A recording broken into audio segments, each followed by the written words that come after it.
Imagine falling in love with someone's quiet strength, only to discover you never knew them at all. Sarah Mitchell thought she understood what ordinary meant until the day she realized the man she loved in secret had been hiding an empire behind his silence. Stay with me until the end, because what Sarah doesn't know yet will change everything she believes about love, power, and the man who's been watching her just as carefully. And if you've ever wondered what it means to truly see someone, hit like and subscribe. This story is for you. The fluorescent lights of Hartman and Associates hummed their usual monotonous tune, casting pale shadows across rows of identical cubicles. Sarah adjusted her headset, fingers flying across the keyboard as another customer complaint dissolved into resolution. 8 hours a day, 5 days a week, surrounded by beige walls and the smell of reheated coffee. This was her life. Predictable. Safe, unremarkable, except for him. Daniel Torres sat 3 desks away, always arriving early, always leaving late. He wore the same rotation of simple button-down shirts, blue, white, gray, sleeves rolled to his elbows when he concentrated. His desk held no family photos, no personal trinkets, just a small succulent plant Sarah had never seen him water, yet somehow it thrived. He was the kind of quiet that made people forget he was there. In meetings, he listened more than he spoke. In the break room, he nodded politely and disappeared. But Sarah noticed things others didn't. The way his jaw tightened when their manager berated the team for missing quotas that were impossible to meet. How his eyes softened when elderly customers called, confused and frustrated, and he'd spend an extra 20 minutes guiding them through solutions with endless patience. She noticed the scar along his left hand, thin and silver, that caught the light when he reached for his coffee. She noticed he took it black, no sugar, and never complained when someone else finished the pot without brewing more. It started on a Tuesday. Sarah's computer crashed mid-call, the screen freezing on a customer's furious face during a video complaint. Panic seized her chest. 3 more hours until her shift ended. 1 more complaint logged against her name meant a formal warning. She couldn't afford that. Not with rent due in 6 days and her mother's medication costs climbing every month. "Hey!" Daniel's voice, low and steady, came from behind her shoulder. She hadn't heard him approach. My system just died," Sarah whispered, hating how her voice trembled. He didn't ask permission. His fingers moved across her keyboard with quiet efficiency, navigating through shortcuts she didn't know existed. 30 seconds later, her screen blinked back to life. The call reconnected, the customer still ranting, but none the wiser about the interruption. "Thank you," she breathed. Daniel was already walking away, but something had shifted. Over the following weeks, Sarah found herself unconsciously aware of his presence, the subtle cologne that smelled like cedar and rain, the way he ran his hand through his dark hair when he was thinking, how he always held the elevator door when he saw someone rushing, even when it made him late. She told herself it was nothing, just noticing.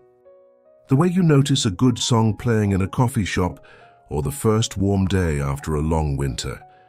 Then came the company-wide email, budget cuts effective immediately. Performance reviews accelerated, bottom 15% will be let go by end of quarter. The office transformed overnight.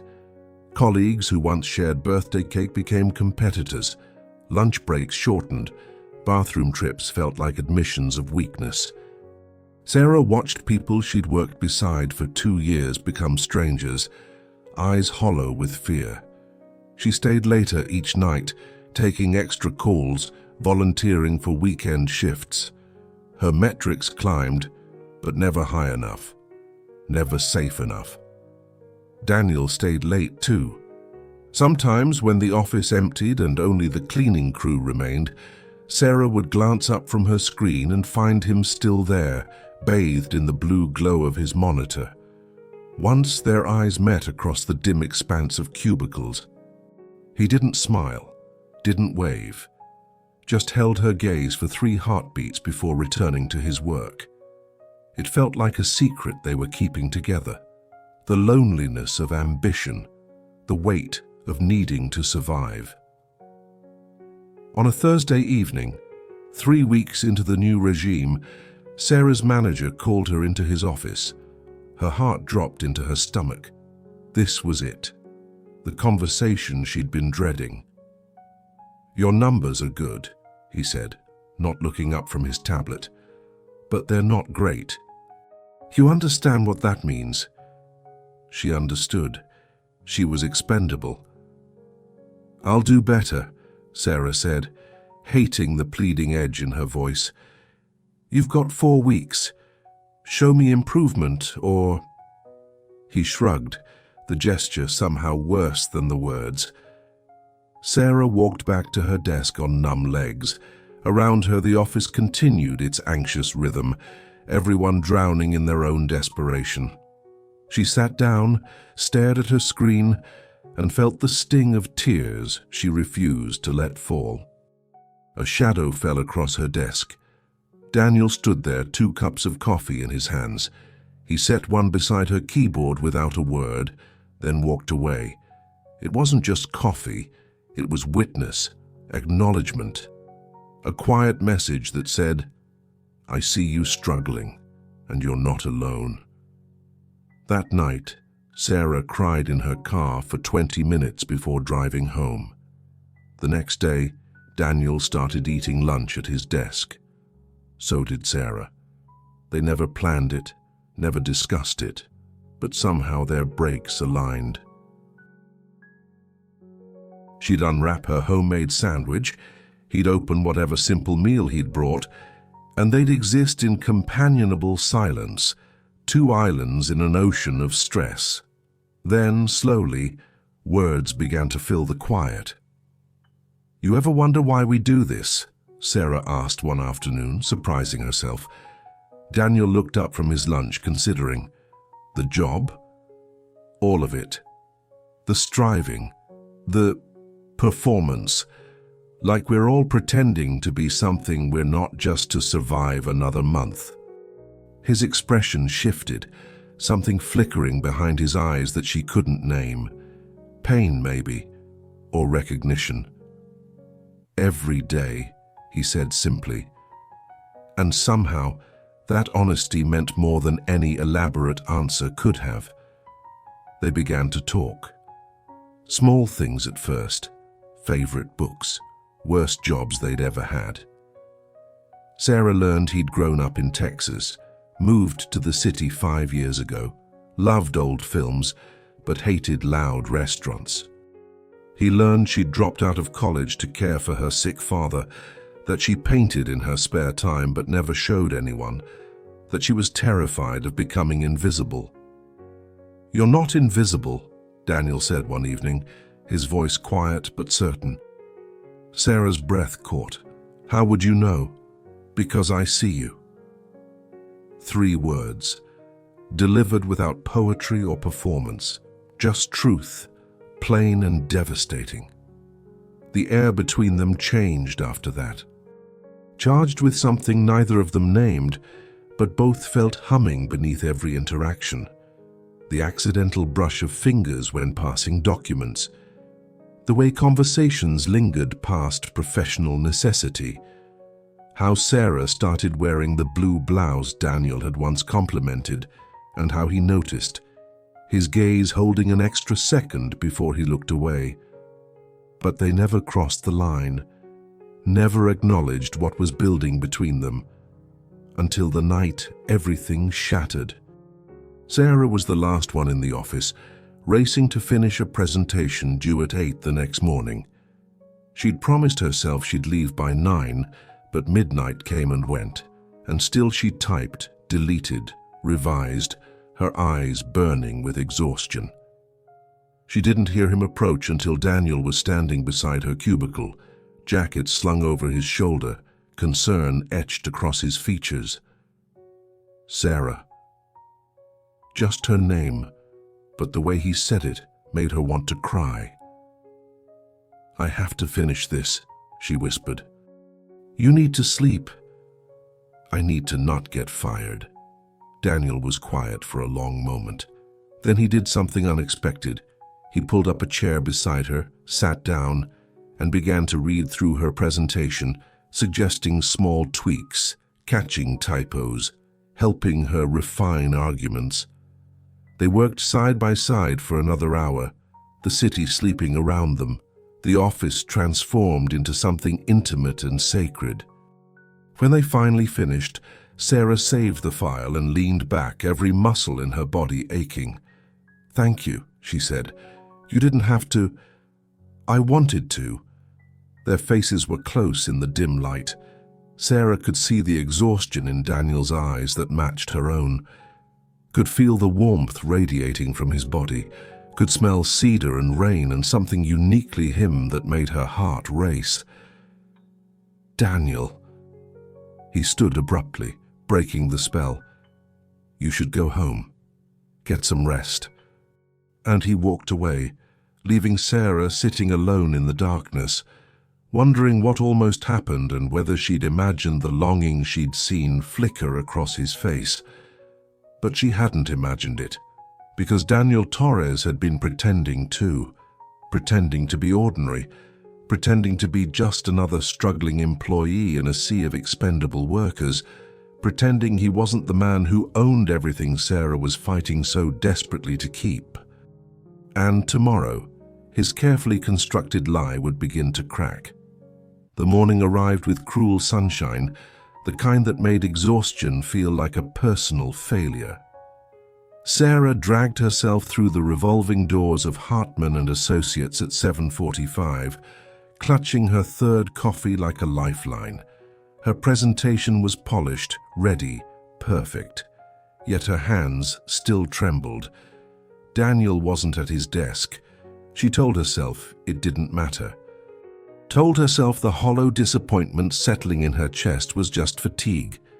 But she'd grown accustomed to his quiet presence, the unspoken solidarity of their parallel struggles. Without him, the office felt colder somehow. Her presentation went well. Her manager nodded throughout, even smiled once. "Good work, Mitchell. Keep this up." It should have felt like victory. Instead, Sarah just felt numb. Daniel appeared at noon, slipping into his cubicle without fanfare. He wore a charcoal suit today instead of his usual casual button-down, and something about the change unsettled her. He looked different, more formal, more distant, like he was playing a part he'd momentarily forgotten. Their eyes met across the office maze. He looked away first. Sarah's stomach twisted. Had she done something wrong? Said something during their late-night work session that crossed an invisible line? The coffee he'd brought her, the way he'd stayed to help, the almost moment between them, had she misread everything? She forced herself to focus on work, but her gaze kept drifting to his desk. He was on his phone constantly, speaking in low tones she couldn't decipher. Twice, he left the floor entirely, disappearing for stretches that felt like small abandonments. By 3 o'clock, Sarah couldn't take it anymore. She walked to his desk, heart hammering, a stack of files clutched against her chest like armor. "Hey." Daniel looked up, and for just a second, his expression softened. Then the mask returned, professional, polite, impenetrable. "Hey, I just wanted to say thank you, again, for last night." It was nothing, but it wasn't nothing. They both knew it. Silence stretched between them, awkward and painful. Sarah searched for something else to say, some way to bridge the sudden distance, but Daniel's phone buzzed. He glanced at the screen, and his jaw tightened. "I have to take this." He stood, brushed past her, and disappeared into the stairwell. Sarah walked back to her desk feeling foolish and small, like she'd invented an entire connection that existed only in her desperate imagination. She didn't see him again that day, or the next. Daniel's desk sat empty for 3 consecutive days. No explanation, no email, just absence that felt like erasure. Sarah told herself she had no right to miss him, no claim to his time or attention. They were co-workers, barely even friends. Whatever she'd felt building between them had clearly been one-sided. Still, she caught herself looking for him, listening for his voice, saving small observations to share during lunches that would never happen. On the 4th day, rumors started circulating. "Did you hear?" Rebecca from accounting whispered during a bathroom break. "Companies being audited. Something about ownership restructuring." Sarah's heart stuttered. "What does that mean?" "No idea. But executives have been in emergency meetings all week. More layoffs are probably coming." The fear that had briefly subsided came roaring back. Sarah returned to her desk and worked with renewed desperation, staying late again, taking every difficult call, volunteering for projects no one else wanted. She couldn't control company restructuring or executive decisions, but she could control her metrics. She could make herself indispensable. She had to. Daniel returned on Friday. He looked exhausted, shadows carved beneath his eyes, his suit wrinkled in a way that suggested he'd been wearing it for days. But there was something else too. A tension in his shoulders, a weight he carried differently now. Sarah wanted to ask if he was okay, wanted to reach across the careful distance between them and offer the same quiet support he'd given her. But he wouldn't meet her eyes, and the message was clear. Whatever had existed between them was over before it began. The weekend passed in a blur of anxiety and insomnia. Sarah painted to calm her nerves, covering a canvas in shades of grey and blue, trying to capture the feeling of drowning in shallow water. It didn't help. Monday arrived with another email. All staff meeting. Conference room A, 10 a.m. Attendance mandatory. The office buzzed with nervous energy. Layoffs were coming, everyone knew it. Sarah sat at her desk, unable to focus, running calculations in her head. Her numbers were good now, better than good. She'd pulled herself out of the bottom 15%. Surely that meant something. At 9:55, employees filed into the conference room like condemned prisoners. Sarah found a seat near the back, scanning the crowd for Daniel's familiar profile. He wasn't there. Their manager stood at the front, uncomfortable in his cheap suit, clearly wishing he were anywhere else. "Thanks for coming. I'll keep this brief. As you know, the company's been going through transitions. I'm here to announce that effective immediately, Hartman & Associates is under new leadership. The previous ownership structure has been dissolved." Confused murmurs rippled through the room. This wasn't about layoffs. "I'd like to introduce you to our CEO." The door at the front of the conference room opened, and Daniel Torres walked in. Not the Daniel Sarah knew, not the quiet man who ate sad desk lunches and fixed her computer and brought her coffee when she was breaking. This Daniel wore a suit that probably cost more than her monthly rent, moved with the fluid confidence of someone accustomed to power, commanded attention without saying a word. Sarah's entire world tilted sideways. "Good morning. For those who don't know me, my name is Daniel Torres. I'm the majority shareholder and CEO of Torres Industries, which as of last week has acquired Hartman & Associates." The words washed over Sarah like ice water. CEO, majority shareholder, acquired. This wasn't possible. This was Daniel. Daniel, who struggled alongside her, Daniel who stayed late because he had to, not because he chose to. Daniel who understood what it meant to be expendable, except he'd never been expendable at all. I know this comes as a surprise. I want to assure you that this acquisition is about growth, not reduction. Your jobs are secure. We'll be expanding the team and improving working conditions across the board. Relief flooded the room, people exhaling tension they'd carried for months. But Sarah couldn't breathe at all. Her mind was spinning, trying to reconcile the two versions of Daniel that couldn't possibly be the same person. The meetings, the phone calls, the expensive suit, the absences. He'd been negotiating the acquisition, playing corporate chess while eating lunch beside her, pretending to be one of them, while secretly holding all their futures in his hands. I'll be working closely with department heads to implement changes over the coming weeks. My door is always open. Lies, all of it. How could his door be open when she'd never even known who he really was?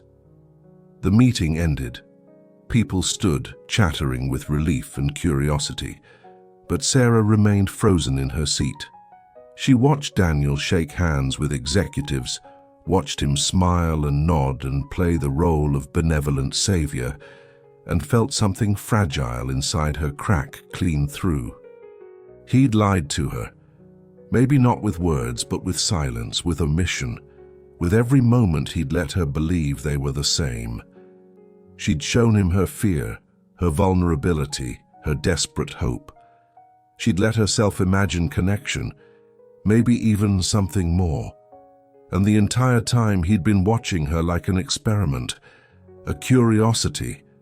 Sarah stood abruptly, needing air, needing distance, needing anything but this room and these walls and the suffocating weight of humiliation. She pushed through the crowd and fled to the stairwell. Her vision blurring with tears she refused to let fall. Not here, not where anyone could see. She made it down 2 flights before she heard footsteps behind her. "Sarah, wait!" His voice. That same low, steady tone that had once made her feel safe. Now it just made her furious. She spun around and there he was. Daniel, the CEO, the billionaire, the liar. "Don't!" He stopped on the landing above her, hands raised slightly like approaching something wounded. "Please, just let me explain." "Explain what? That you've been lying to me for months, that every conversation was just you playing dress-up. It wasn't like that. Then what was it like, Daniel? Or should I call you Mr. Torres now?" The formality hit its mark. She saw him flinch. "I never lied to you. You never told me the truth. Would you have talked to me if you knew?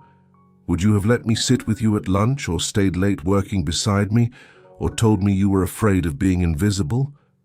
His voice dropped lower, rougher. "Would you have looked at me the way you did?" The question stole Sarah's breath. Because he was right. She wouldn't have. She would have been terrified, performative, desperate to impress. She never would have been real. But that didn't make his deception hurt any less. "You let me worry about losing my job. You watched me stay late every night, terrified. And I stayed with you every night. Because you felt sorry for me.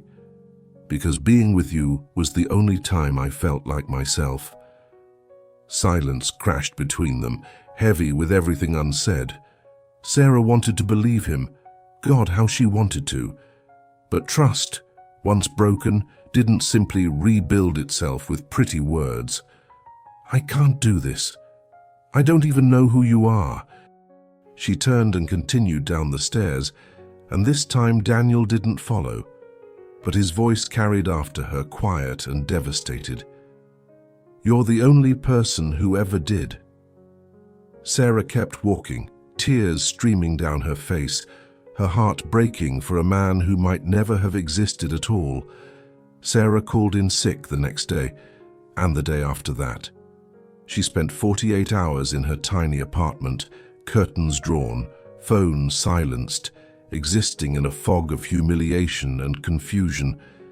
She replayed every conversation, every shared lunch, every lingering glance, searching for clues she'd missed, signs that Daniel Torres, billionaire CEO, had been hiding behind the mask of Daniel Torres, quiet co-worker. The signs had been there. She just hadn't wanted to see them. The way he'd fixed her computer with shortcuts that required administrator access, how he never seemed worried about metrics or performance reviews. The expensive watch he wore sometimes, quickly covered by his sleeve when he noticed her looking. The fact that he had no supervisor, no one monitoring his calls, no one questioning his long absences. She'd been so desperate for connection, so starved for someone who understood, that she'd ignored every inconsistency. She'd built a fantasy around a man who was performing poverty while sitting on an empire. On the third day, her phone buzzed. A text from an unknown number. "Please come back to work, we need to talk." Sarah deleted it without responding. 5 minutes later, another text. "I know you're angry. You have every right to be. But please don't let what I did cost you your job. You've worked too hard." The presumption of it made her furious, as if he had any idea what her job meant to her, as if he understood what it felt like to be one paycheck away from disaster. She typed and deleted 3 responses before settling on silence. Let him wonder. Let him feel a fraction of the uncertainty he'd put her through. But by Thursday, her savings account and her pride were in direct conflict, and her savings account won. Sarah returned to work with armor carefully constructed, hair pulled into a severe bun, makeup minimal, expression neutral. She would be professional, competent, untouchable. She would not think about cedar and rain, or coffee brought without asking, or the way his voice had cracked when he said, "You're the only person who ever did." The office had transformed in her absence. New computers lined every desk. The flickering fluorescent lights had been replaced with warm LEDs. The break room now offered an espresso machine and fresh fruit. Daniel's money, remaking everything in his image. Sarah sat at her newly upgraded workstation and logged in, focusing on the screen with laser intensity. She felt eyes on her, co-workers curious about her absence, hungry for gossip about the mysterious new CEO. She gave them nothing. At 11:30, her desk phone rang. Internal extension, executive floor. Her hand hovered over the receiver. She could ignore it. Should ignore it, she answered. Sarah Mitchell. Her voice came out steady, professional, cold. "Ms. Mitchell, this is Amanda from Mr. Torres's office. He'd like to schedule a meeting with you this afternoon. Would 2 o'clock work?" Every instinct screamed to refuse, but Amanda's tone made it clear this wasn't really a question. 2 o'clock is fine. At 1:55, she stepped into the elevator and pressed the button for the top floor she'd never visited. Her reflection stared back from the polished doors, pale, composed, revealing nothing. The executive floor was all glass and steel, a different world from the beige cubicle farm below. Floor-to-ceiling windows overlooked the city. Original art hung on walls. The receptionist smiled with the kind of warmth that came from job security. "Miss Mitchell, Mr. Torres is expecting you, last door on the right." Sarah's heels clicked against marble as she walked the corridor, each step an act of will. She knocked once, sharp and businesslike. "Come in." Daniel stood by the window, silhouetted against afternoon light. He'd removed his suit jacket, rolled his sleeves to his elbows the way he used to at his cubicle desk. The familiar gesture made Sarah's throat tight. He turned, and the carefully composed greeting on his face crumbled when he saw her expression. "Thank you for coming." Sarah remained by the door, keeping maximum distance between them. "You're my boss. I didn't have much choice." "You always have a choice." "Do I? Because it seems like you've been making choices for everyone without bothering to ask." Daniel's jaw tightened, but he nodded slowly. "You're right. That's why I asked you here." He gestured to a leather chair. "Please, sit." "I'd rather stand." "Sarah." "Ms. Mitchell." The formality landed like a slap. She watched him absorb it, watched pain flicker across features she'd once found so readable and now couldn't trust at all. "Ms. Mitchell," he corrected quietly. "I owe you an explanation." "You don't owe me anything. We were co-workers, barely acquaintances. I came to Hartman 6 months ago undercover. My company was considering acquisition, but I'd heard reports about toxic management, exploitative practices. I needed to see it firsthand, so I created a false identity and worked the floor." "How noble, playing poor to spy on your future employees." "It wasn't like that. Or maybe it was at first. But then I actually lived it. Felt what it was like to be monitored every second, to watch good people destroy themselves for metrics designed to be unachievable." His voice roughened with genuine anger, and despite herself, Sarah felt the words land. "I was going to cancel the acquisition. The numbers made sense, but the human cost was too high. I was ready to walk away." "What changed?" Daniel's eyes met hers, and the raw vulnerability in them stole her breath. "You did." Sarah's heart lurched traitorously. She forced herself to remain still, unmoved. "I watched you fight so hard for a job that didn't value you, and I realized that walking away meant abandoning everyone trapped in that system. So I moved forward with the acquisition, but restructured everything. New management, new policies, fair wages. How generous. Want a medal? I want you to understand that what happened between us was real. Nothing happened between us. Sarah, we ate lunch together. We had some conversations. That's it. Is that really what you think?" His voice was so quiet, so broken, that Sarah's carefully constructed walls began to crack. "What I think is that you lied by omission every single day. You let me believe we were the same when the entire time you were slumming it, treating my life like a social experiment. It was never like that. Then what was it like? How you could watch me cry in my car and not say something? How you could let me worry about losing my job when you were deciding everyone's fate? Because if I told you the truth, I would have lost you." The confession hung between them, raw and devastating. "You never had me to lose." "Didn't I?" Daniel took a step closer. "Those lunches where you told me about your father, your dreams, your fears, you think you would have shared any of that with CEO Daniel Torres? Tell me that wasn't real." Sarah's eyes burned. She wanted to deny it, wanted to dismiss everything as manipulation. But the truth was more complicated and so much more painful. It had felt real. Every moment had felt like the most real thing in her life. It doesn't matter what it felt like. It was built on a lie. Then let me build something true. How? You're my boss now.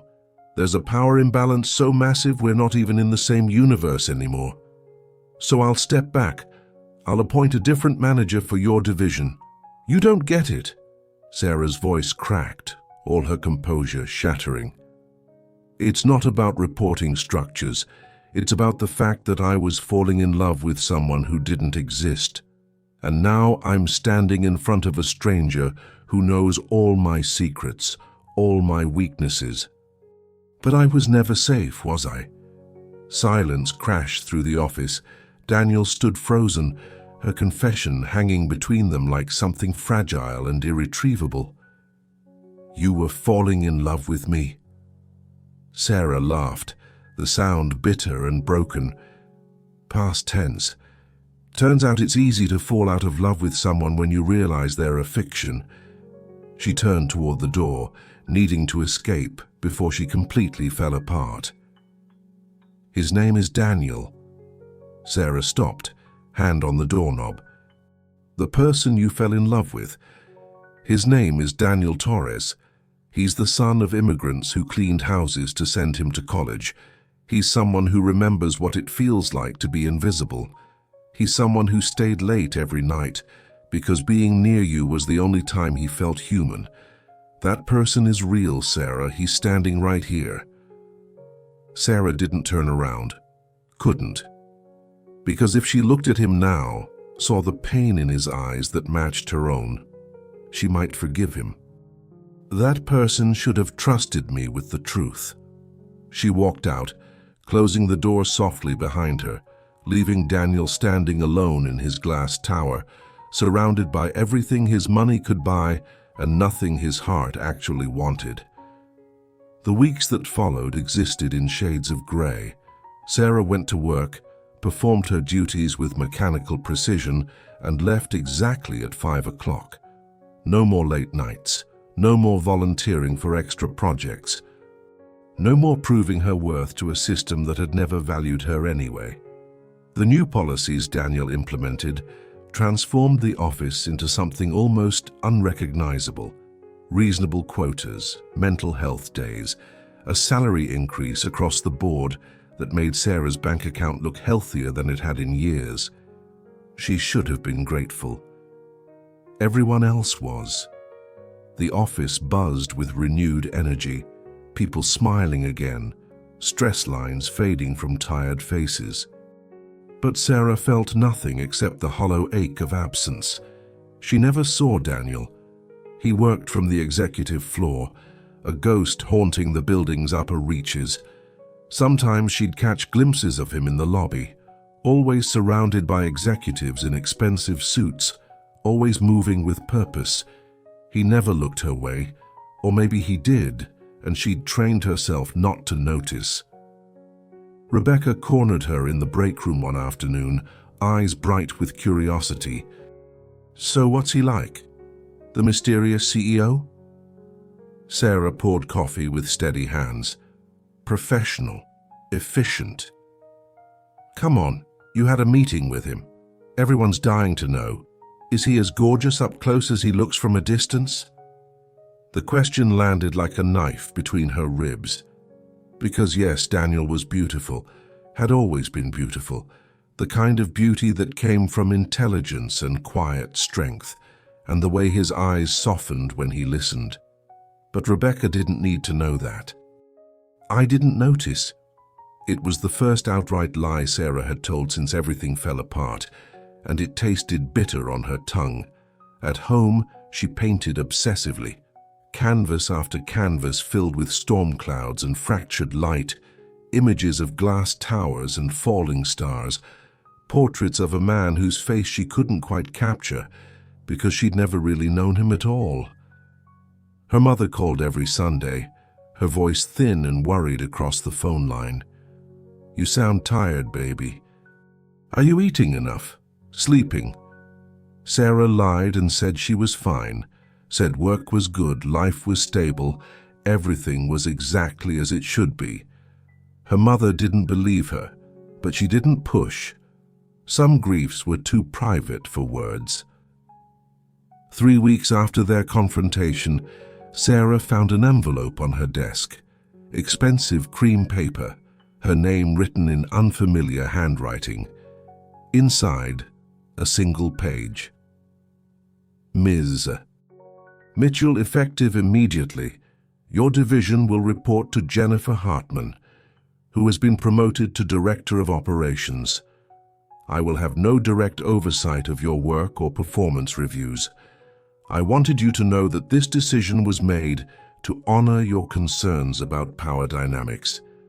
Additionally, I'm implementing an employee advocacy program. If you or anyone on your team ever feels uncomfortable or pressured in any way, There are now confidential channels to report concerns without fear of retaliation. I hope these changes demonstrate my commitment to creating a workplace where everyone feels safe and valued. Respectfully, Daniel Torres. Sarah read the letter 3 times, searching for subtext, for hidden meanings, for any trace of the man she'd known. But the prose was corporate, careful, distant. He'd given her exactly what she asked for: distance, professionalism, the removal of any power imbalance. So why did it feel like another loss? That evening, Sarah stayed late without meaning to. Old habits died hard, even when there was no reason to prove herself anymore. The office emptied around her, and she found herself wandering, needing to move, needing to think. She ended up on the executive floor. She shouldn't have been there, had no reason to be there. But the elevator had carried her up without conscious decision, and now she stood in the empty corridor, staring at the closed door of Daniel's office. Light spilled from beneath it. He was still there, working late the way he always had. Sarah's hand rose to knock before she could stop herself. "Come in." His voice, tired and familiar, sent electricity through her spine. She opened the door. Daniel sat at his desk, surrounded by papers, his tie loosened and hair disheveled from running his hands through it. When he looked up and saw her standing there, his expression cycled through surprise, hope, and carefully controlled neutrality in the space of 3 heartbeats. Sarah. Just her name. No formality this time. "I got your letter." "Good. I wanted you to know that." "Why did you do it?" The question burst out before she could stop it. "The undercover thing. You could have just bought the company and changed policies from the top. Why put yourself through months of pretending?" Daniel leaned back in his chair, exhaustion evident in every line of his body. "Because I've made that mistake before. Bought companies, implemented changes from a distance, thought I was helping, but the improvements never stuck. Management found ways around new policies. The culture stayed toxic because I didn't understand it from the inside." He stood, moving to the window, his silhouette dark against the city lights. "My father spent 30 years as a janitor in buildings like this. He'd come home with stories about being invisible, about executives who'd step over him like he wasn't human. He died believing he didn't matter." Sarah's breath caught at the raw pain in his voice. "So when I built my own company, I promised myself I'd never forget what it feels like to be powerless. I'd never become the kind of person who sees employees as numbers on a spreadsheet, instead of human beings with mortgages and sick parents and dreams they've had to defer." He turned to face her, and the vulnerability in his eyes was devastating. "But somewhere along the way I did forget, got too comfortable in boardrooms and corner offices, started making decisions based on data instead of empathy. So I went undercover to remember, to feel it again." "And did you?" Sarah whispered. "Remember. Every single day, every time I watched good people break themselves for a system designed to exploit them, every time I saw fear in their eyes when they looked at their managers, every time someone stayed late because they were terrified of losing everything." His gaze locked on hers, intense and unwavering. "And then there was you, working twice as hard as anyone else, never complaining, never cruel despite how unfairly you were treated. Painting beautiful things in your spare time but hiding your art because someone once told you it wasn't practical.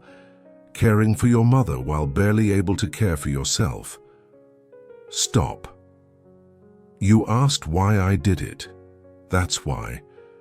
Because people like you deserve better, deserve to be seen." Tears burned Sarah's eyes. She blinked them back furiously. "You saw me. And then you lied about who you were. I know. And I can't take that back. Can't undo the hurt I caused. But Sarah, everything else was real. The conversations, the lunches, the night we worked late together, the way I felt when you looked at me like I mattered. That was real. How am I supposed to believe that? I don't know. I don't know how to prove something that should have been obvious from the start. All I can tell you is that being Daniel Torres, billionaire CEO, is the performance. Being the guy who ate sad sandwiches with you at a desk, that was the truth. Silence stretched between them, heavy with longing and fear and the weight of everything unsaid. Sarah wanted to believe him, wanted to bridge the distance between them and let herself feel again. But trust, once shattered, didn't rebuild itself with pretty speeches and late-night confessions. I should go. She turned toward the door, but Daniel's voice stopped her. I'm in love with you. The words hung in the air, simple and devastating. Sarah's hand froze on the doorknob, her entire body trembling with the force of keeping herself from turning around. I know I have no right to say that. No, it changes nothing. But you deserve to hear the truth at least once, even if it's too late. Sarah closed her eyes, tears finally spilling down her cheeks. It is too late. She walked out, leaving Daniel alone with his confession, her heart breaking with every step. Because the cruelest part was that she loved him too. Had never stopped loving him despite everything. But love without trust was just another beautiful lie, and Sarah had lived in lies long enough. Sarah stopped going to the office coffee shop. It was a small thing, insignificant really, but the place reminded her too much of mornings when she'd arrive early and find Daniel already there. 2 cups waiting, one black and one with cream and sugar, even though she'd never told him how she took her coffee. He'd just noticed. The way he noticed everything. Now she bought her coffee from a cart 3 blocks away, adding 15 minutes to her commute, but the detour was worth it to avoid the memories. Work became a careful choreography of avoidance. Sarah learned Daniel's schedule through whispered office gossip, when he toured the floors, when he held meetings, when he left for lunch. She planned her movements accordingly, ensuring their paths never crossed. It should have been easier. Should have hurt less with each passing day. It didn't. Jennifer Hartman, the new director, was everything their old manager hadn't been. Kind, fair, actually interested in her employees as human beings. She scheduled one-on-ones not to criticize, but to ask how she could support people better. During Sarah's first meeting with her, Jennifer had smiled warmly. I know the transition has been difficult. Change always is. But I want you to know that your work is valued here. Truly valued. Sarah had nodded, murmured appropriate thanks, and felt absolutely nothing. The numbness was almost worse than the pain. At least pain meant she was feeling something. This hollow emptiness just felt like existing without living. One Saturday afternoon, Sarah's mother called earlier than usual. Baby, I need to tell you something. The serious tone made Sarah's stomach drop. Mom, what's wrong? Is it your health? No, nothing like that. But something strange happened yesterday. A man came to the house. Sarah's grip tightened on her phone. What man? He said his name was Daniel. Didn't give a last name. He asked if I was your mother, then handed me an envelope and left before I could ask questions. The world tilted sideways. What was in the envelope? A check, Sarah. A very large check. And a letter saying it was an anonymous donation to help with my medical expenses. But if this Daniel person handed it to me, it's not exactly anonymous, is it? Sarah closed her eyes. emotion crashing through the numbness like a wave breaking through ice. How much? Her mother named a figure that made Sarah's breath catch, enough to cover 6 months of medications, enough to give her mother security and Sarah breathing room she hadn't had in years. I didn't cash it, her mother continued quietly. Not until I talked to you. Baby, who is this man? And why does your voice sound like your heart is breaking? Sarah told her. Not everything, but enough. The quiet co-worker who'd become her friend, the billionaire CEO he'd turned out to be, the lies of omission and the confession in a glass tower and the love she couldn't trust. Her mother listened without interrupting, the way she always had. When Sarah finished, her mother was quiet for a long moment. Do you love him? It doesn't matter. It's the only thing that matters. Mum, he lied. He hid his wealth. That's not the same as lying about who he is. Her mother's voice was gentle but firm. Baby, I've watched powerful men my whole life. Cleaned their houses, raised their children while they ignored their own. And I can tell you something about wealth and character. They rarely exist in the same person. So I should just forgive him. I'm saying that a man who remembers where he came from, who works beside people instead of above them, who secretly pays a stranger's medical bills without wanting credit, that man's character says something his money never could. Sarah's throat tightened. I'm scared. Of what? That I'll forgive him and he'll hurt me again. That I'm just a project to him. That what I felt was real, but what he felt was just curiosity about how ordinary people live. Then ask him. Look him in the eye and ask. You'll know the truth when you hear it. After they hung up, Sarah sat in her apartment surrounded by unfinished paintings, her mother's words echoing in her mind. The check sat on her kitchen counter for 3 days, uncashed, a physical reminder of the question she was avoiding. On Tuesday, Sarah made a decision. She waited until after hours, when the office had emptied and only the cleaning crew remained. Then she took the elevator to the executive floor, her heart hammering against her ribs. Daniel's office was dark. He wasn't there. Disappointment and relief warred in her chest. Maybe this was a sign. Maybe she should just... Looking for someone? Sarah spun around. Daniel stood in the hallway, his suit jacket draped over his arm, exhaustion carved into his features. He looked thinner than she remembered, shadows beneath his eyes that spoke of sleepless nights.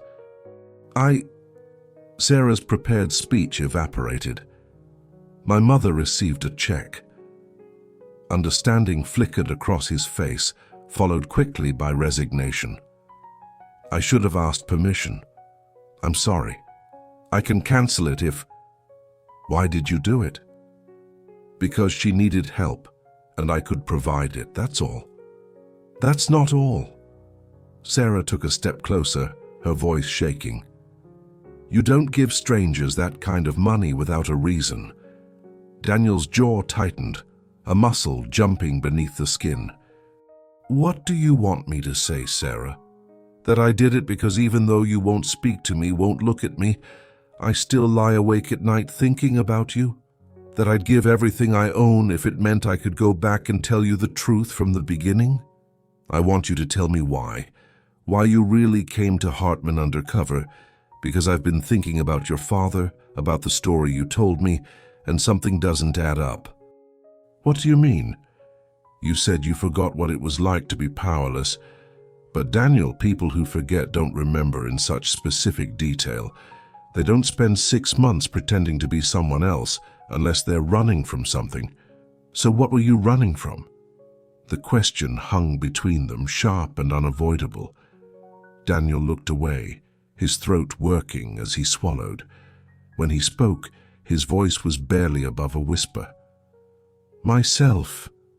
Sarah waited, sensing there was more. 3 years ago, I fired 200 people in a single day. Market downturn, necessary restructuring, all the corporate justifications. I never met them, never learned their names, just signed papers that destroyed lives and went home to my penthouse and slept fine. His voice cracked on the last word. Then I got a letter from the daughter of one of the men I'd let go. Her father had a heart attack 2 weeks after losing his job. Died before he could find new work. She was 18, starting college on scholarships, and she wrote to tell me that my decision had killed her dad. Not directly, but the stress, the shame, the fear. It was too much for his heart. Tears shimmered in Daniel's eyes, threatening to fall. Her name was Emily, and she was right. I'd killed her father because I'd forgotten he was human. Forgot that behind every employee number was a person with a family and dreams and a heart that could break. So you went undercover to punish yourself, Sarah said softly. To remember, to never forget again what my decisions actually mean. He finally met her eyes, and the raw pain in them stole her breath. But then I met you, and it stopped being about penance. You made me want to be better, not the CEO version of better, actually better, the kind of person worthy of the way you saw me. And you think lying was the way to do that? No. I think I was a coward who fell in love and couldn't bear to lose you, so I told myself that keeping the secret was protecting what we had, when really I was just protecting myself. The confession settled between them, honest and undefended. Sarah's hands trembled. Every instinct screamed competing instructions. Run, stay, forgive, protect yourself, risk everything, risk nothing. I don't know how to trust you again. I know. I don't know if I can. I know that too, but I want to. The admission broke something open inside her chest. God help me, I want to. Daniel took one careful step closer, then another, moving slowly like approaching something wild and precious. Then let me earn it, however long it takes, whatever you need. I'll spend the rest of my life proving that what we had was real if you'll just give me the chance. Sarah's vision blurred with tears. What if you hurt me again? Then I'll spend the rest of my life making it right. He stood before her now, close enough to touch but not touching, giving her the space to choose. Sarah's hand rose, trembling, and pressed flat against his chest. His heart thundered beneath her palm, wild and terrified, and achingly alive. This doesn't fix everything. I know. We have a long way to go. I know. And if you ever lie to me again, I won't. I swear to you, Sarah, I won't. She looked up into his eyes and saw the truth there. Imperfect, frightened, human, real. Okay, she whispered. Okay. Let's try. And when Daniel pulled her into his arms, when she buried her face against his chest and finally let herself cry, it felt like coming home after a long exile. The road ahead would be difficult. Trust rebuilt slowly, through consistent action and vulnerable honesty. But for the first time in weeks, Sarah felt something besides numbness. She felt hope. They started over. Not from the beginning, too much had happened to pretend otherwise, but from a place of cautious honesty. Daniel suggested coffee, neutral territory, a cafe halfway between her apartment and his building. Sarah agreed, her heart oscillating between hope and self-protection. That first coffee lasted 3 hours. They talked about everything they'd avoided before. His childhood in a cramped 2-bedroom apartment where his mother's hands were always raw from cleaning solutions.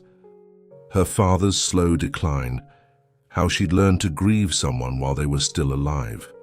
The weight of responsibility they both carried, different in scale, but identical in burden. "I need you to understand something," Sarah said, stirring sugar into her second cup. "I'm not intimidated by your money. I'm intimidated by the fact that you have the power to change my entire life with a signature. That imbalance scares me." Daniel nodded slowly. "What if we created boundaries? Clear separations between my professional life and whatever this is between us? Whatever this is." A hint of a smile touched his lips, the first real one she'd seen in weeks. "I'm hoping it becomes something, but only if you want it to. I want honesty more than romance. Then that's what you'll get." They established rules. No business discussions during personal time. No special treatment at work. Sarah refused any advantage his feelings might provide. If their relationship progressed, HR would be notified to ensure transparency.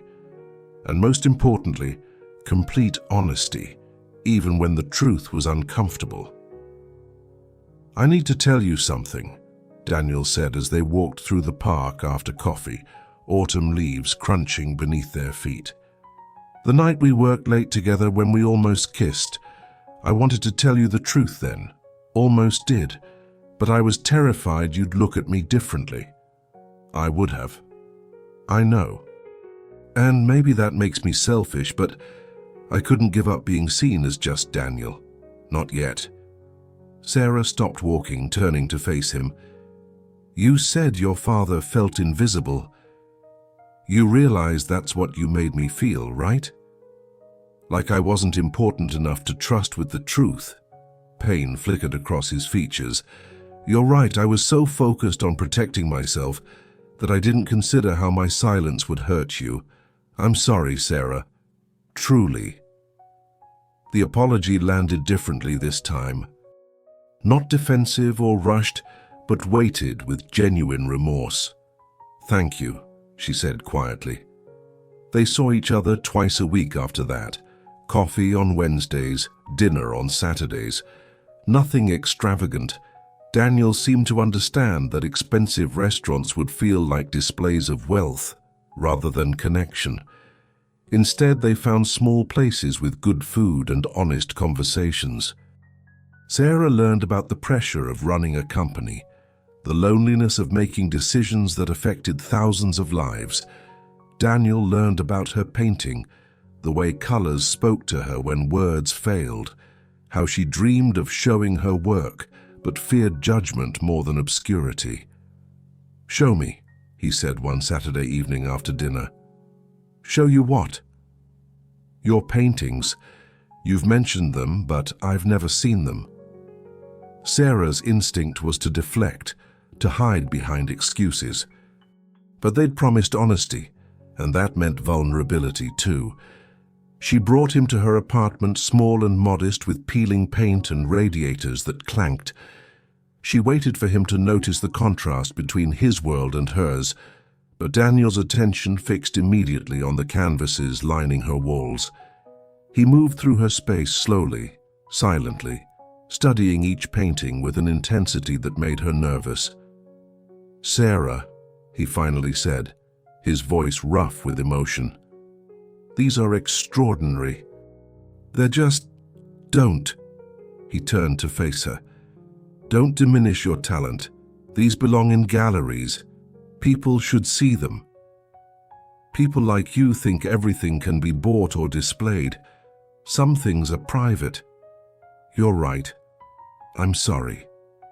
He stepped closer, his gaze never leaving hers. "But for what it's worth, thank you for showing me, for letting me into this part of your life." The sincerity in his voice dissolved her defensiveness. "You're welcome." At work, they maintained careful distance. Sarah reported to Jennifer, excelled in her role without special favors, earned a promotion based purely on merit. Co-workers who'd once pitied her now sought her advice. She'd stopped performing survival and started building a career.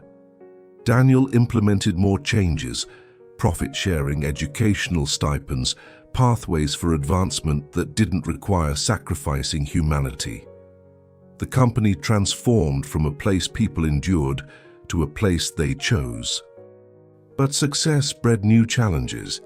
2 months into their tentative relationship, tabloid photographers caught them leaving a restaurant together. The photo appeared online within hours, accompanied by breathless speculation about the billionaire CEO and his mystery woman. Sarah's phone exploded with texts. Co-workers who'd been friendly suddenly seemed calculating.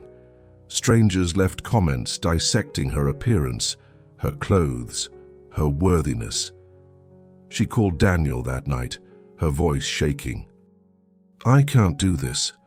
The attention, the scrutiny. People I've never met have opinions about whether I'm pretty enough for you, whether I'm using you for money. They've found my social media, Sarah, my paintings. I'll handle it. I'll release a statement, threaten legal action. That'll make it worse. Don't you see, this is what I was afraid of. Your world swallowing mine whole." Silence stretched across the phone line, heavy with the weight of truth. "What do you need?" Daniel asked finally. "Space, time to think." "Okay, just okay.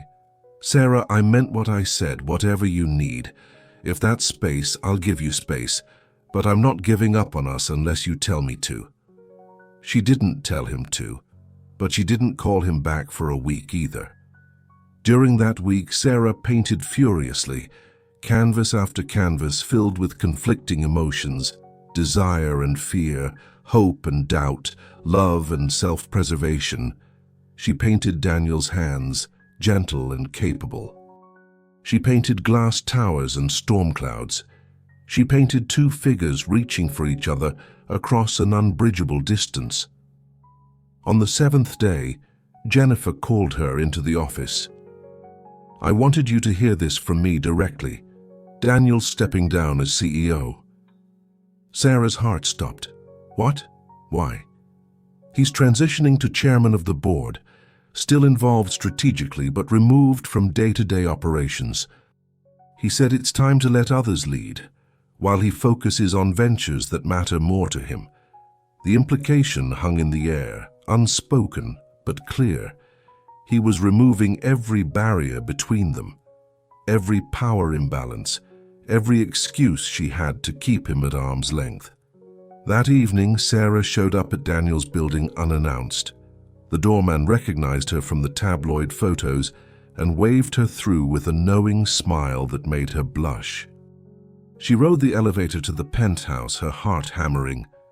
This was reckless, impulsive, everything she usually wasn't. Daniel answered the door in jeans and a t-shirt, his hair damp from a shower, his eyes widening when he saw her. "Sarah." "You stepped down.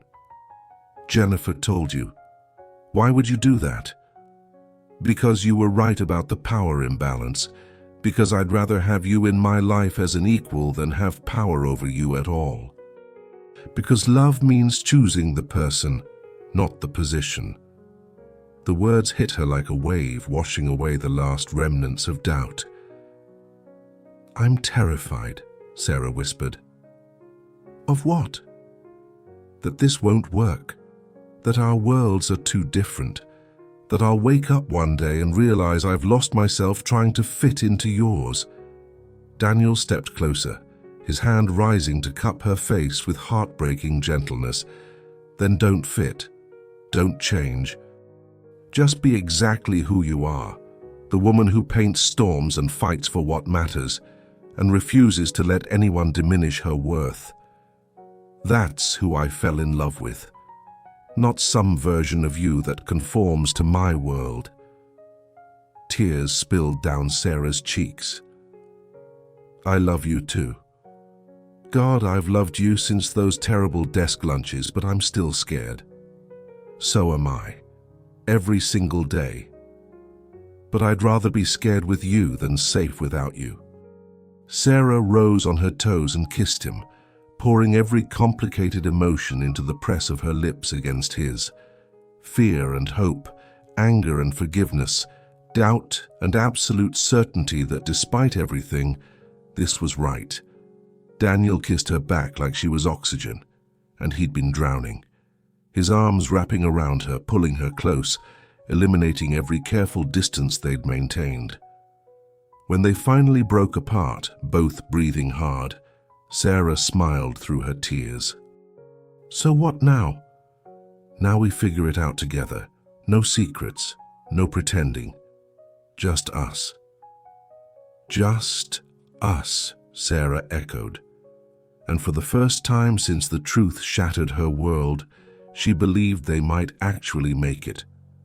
6 months later, Sarah stood in a gallery she'd walked past 1,000 times, but never imagined entering as anything other than a visitor.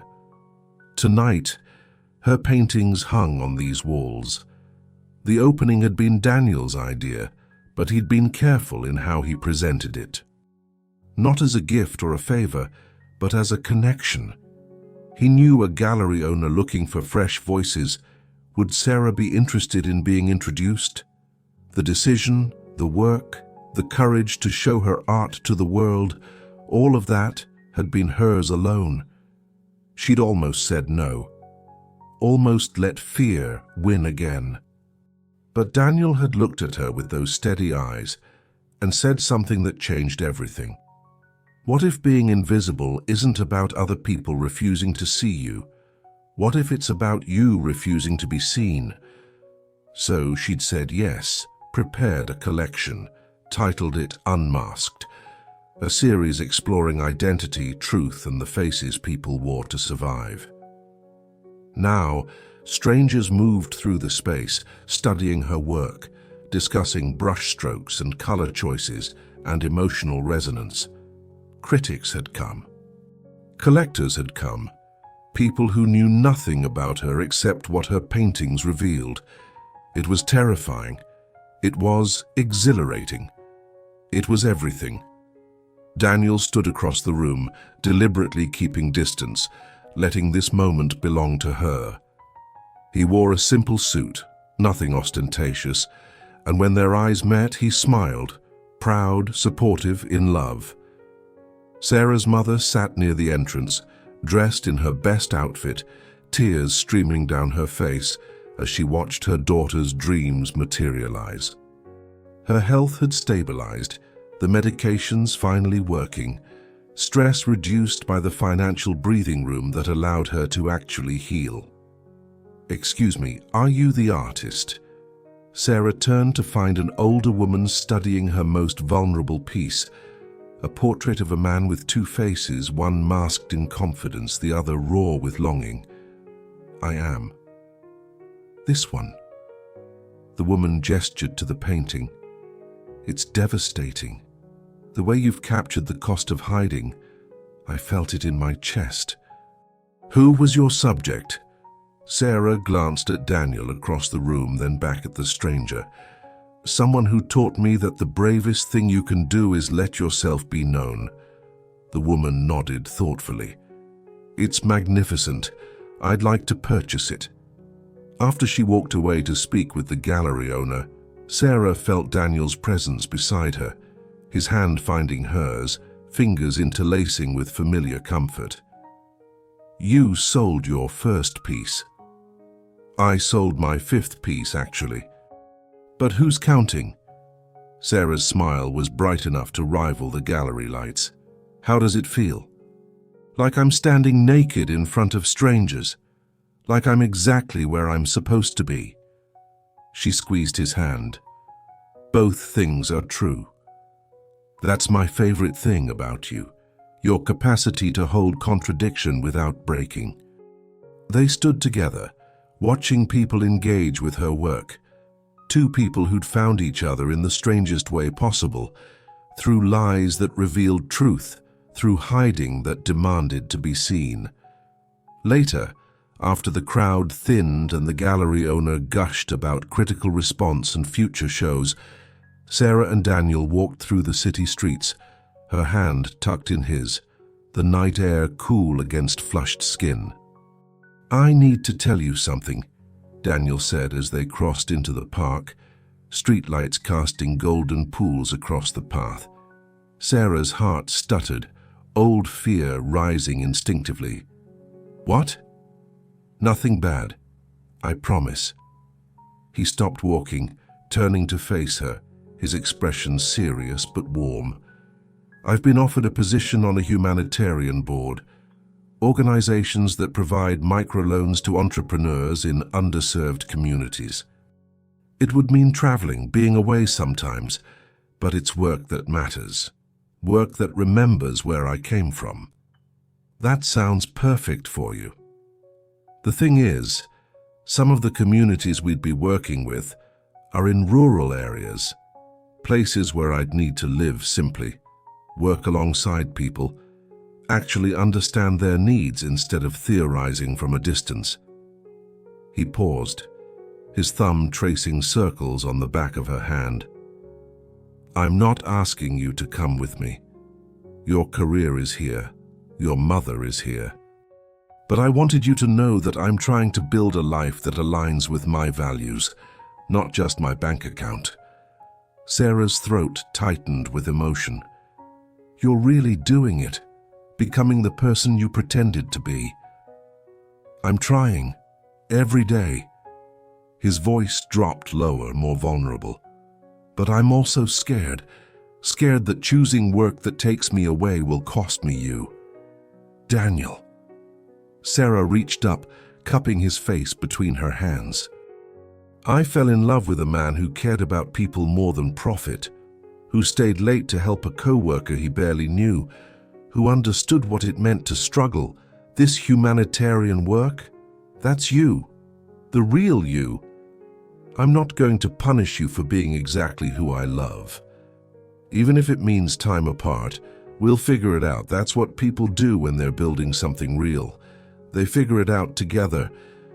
Daniel pulled her close, pressing his forehead against hers, breathing her in like she was home. "I don't deserve you." "Probably not, but you're stuck with me anyway." They walked on, past the lake where moonlight scattered across dark water, past benches where other couples sat tangled together, past joggers and dreamers and people living lives as complicated and beautiful as their own. "Do you ever regret it?" Sarah asked suddenly. "The way we started? All the complications?" Daniel considered the question carefully, the way he always did when truth mattered. "I regret hurting you. I'll always regret that. But regret how we met? No. Because every other version of our story has me sitting in a tower and you standing in a cubicle, and we never really see each other. We might have met at some company event, had some polite conversation, and walked away. I would have been the CEO and you would have been the employee, and that would have been the end. Instead, you lied and broke my heart. Instead, I lied and broke your heart and had to earn my way back. Had to prove that I was worth the risk. Had to become someone actually worthy of your trust." He stopped walking again, turning to face her fully. "I'm not saying the deception was right, but maybe we needed to start from broken to build something real."